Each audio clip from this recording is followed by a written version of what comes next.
Hi there, it's Carl Irwin, the Con Magician. Forgive me if I don't look at the camera. I'm on my way to work, but I thought I'd take a moment to just discuss with you kind of extemporaneously about these sorts of tricks that are unpublished tricks. So the way it typically works is you have a magician who claims to have an unpublished version of a well-known trick that, or a well-known effect, and it claims to have a perfect setup or perfect conditions.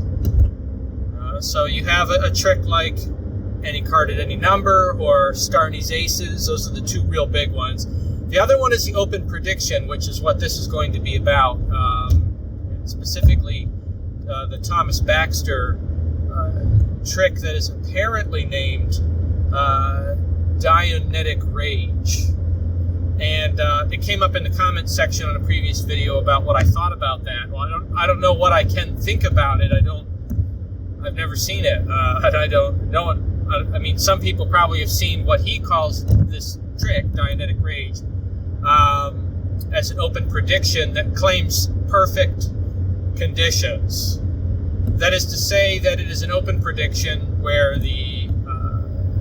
which was a Curry effect, I think, originally, where the spectator takes the cards, they name a card freely, and they deal the cards face up, and they stop at a point of their choosing. They place that card face down on the table, and then they deal the rest face up, and lo and behold, the card that they freely named is the one that is face down, and they arrived at it. So, presuming that the effect follows that kind of presentation, and it is unpublished, right? So I just want to talk about, I don't want to demean the idea of this tactic, this sort of, even by calling it a tactic, it can be demeaning. And I don't mean that. I really don't. I think it's easier to take something like Scarney's Aces, where the claim is that his method was never published. And then you have the story told by a number of different people. It was actually written in his biography, The Odds Against Me, I think, is where it shows up. Most people point to that description. And the idea there is that you take a deck that's fresh and shuffled by somebody else, put on the table, and then he proceeds to cut the aces out of the deck. So it's not prepared, apparently. There's the story, then there's the trick, and then there is the mystery in which the story fits the trick, right? What this turns into is a argument between people when someone comes up with a method and they demonstrate the method. Someone says, but that's not the way Scarney did it. And they base that upon the description of the trick itself. You understand how that works, right? The other one is, again, the Bergloss effect, which we've talked about too much on this channel, where you have the description of what people claim they saw. You have a few moments in video, in shows, never impromptu, but in a show environment, where it comes out as the Bergloss effect, as described. And then you have his publications, and the claim is that Bergloss never published his method, the method that he used in those fabled moments.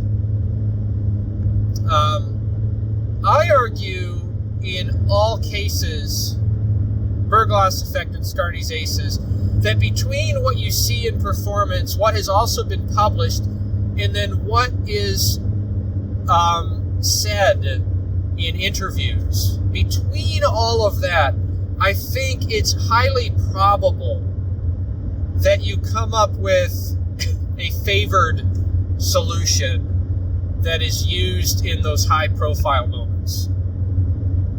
I think it's highly probable that the method is out in the open. All of the methods that such individuals would have used. I think it's highly probable.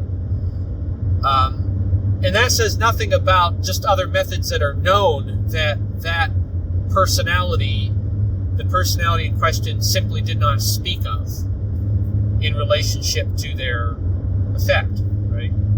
So that brings us back to the Baxter trick. What do you have from Thomas Baxter? You've got a lot of publications. You have some publications from himself. You also have some collaboration publications. One is, I think he had a book called The Open Project, which I've seen and perused before, which is actually a compilation of approaches to the open prediction from a lot of different people. Then you have other publications that he's put out on the subject. A recent Thomas Baxter book I've been reading is one on nail writing, which is an anthology of thumb writing, which I've mentioned on the channel a few months ago. I like Thomas Baxter's stuff. I like what I've seen anyway. I've not seen all of it. And I've liked the ideas that he's had on the open prediction. In every single case, the description, the pure description of the effect does not fully line up with the actual presentation of the effect. But why would we be surprised about that, right? Because the entire concept of performing a illusion, which has a method, requires caveats. That's an essential element, right? Everything operates on the caveats. I mean, look at every single magic book you've ever read. You have the description of the trick, and then you have the explanation for the trick. And the explanation for the trick always includes additional information, which puts a slant on the description of the trick in every single case. These tricks that are unpublished are the same. I mean, they are. They simply are. There's no getting around it. And magicians ought to know better, right? So now let's get to the real discussion, though, is why does this matter? Why does this matter? I think it does matter. I think it matters for magicians primarily, if not exclusively, right? Because it's the magician that cares about the method versus the description. The normal spectator does not differentiate between the description or the experience of an effect versus its method. They don't know that there's two different things. They don't understand dual reality. They don't understand that. It's not really in their vocabulary. But magicians should, and they do. So what does this accomplish? Well, if you can get the magic community, whatever that is, not the community, that's not even right. If you can get interested individuals, we'll say, to buy the description, then you create mystique.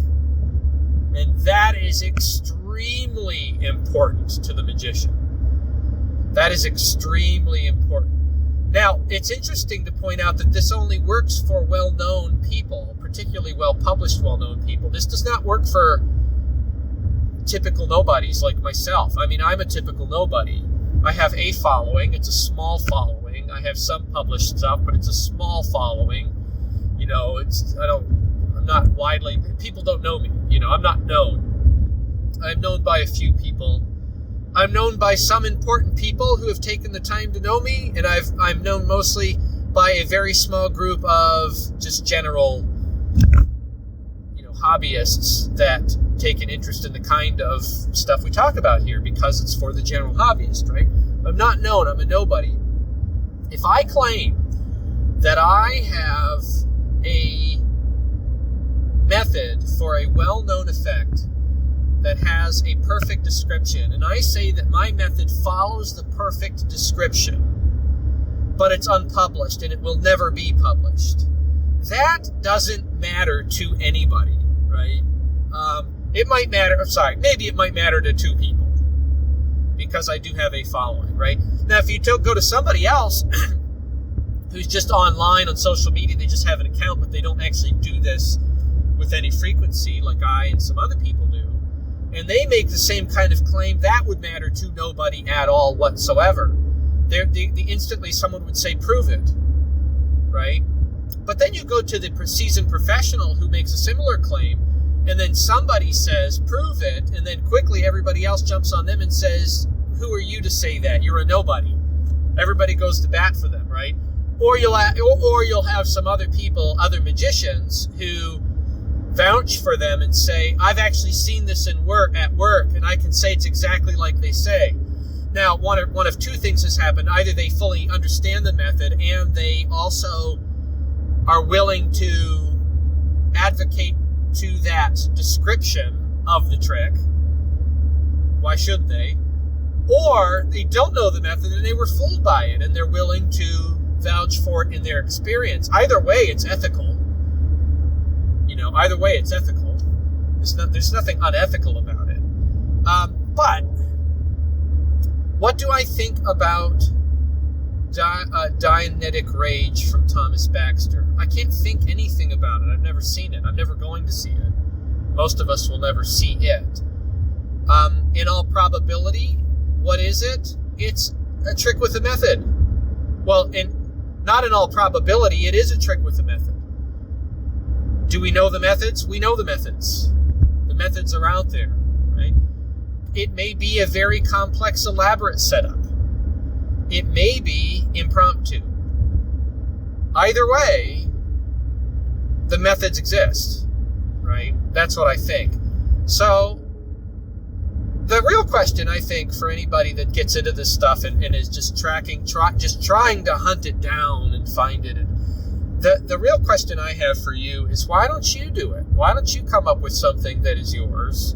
Because you can, right? I can tell you right now, I have an unpublished rendition of the open prediction that is absolutely clean as per the description of the trick, and it can be done impromptu.